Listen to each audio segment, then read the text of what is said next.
guys, let me show you how to add a flashlight on the lock screen of your Samsung Galaxy S24 Ultra.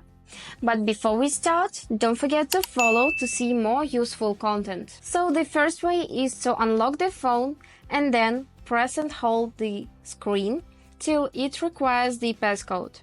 So just enter your passcode and you will go in edit mode. And here you will be able to replace these widgets left or right to a flashlight, just like this. But be aware that if you don't have any type of passcodes, passwords, then this mode will be simply unavailable. So let's see the second way.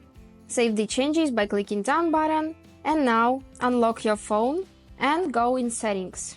And here you need to select lock screen and always on display tab and now click on edit lock screen.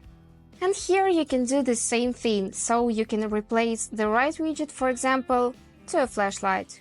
And then confirm it by clicking done button. So let's check it. Let's lock the screen, unlock, and now you can swipe to the left. And here is your flashlight. So that's all. I hope this video was helpful for you. And thank you so much for watching.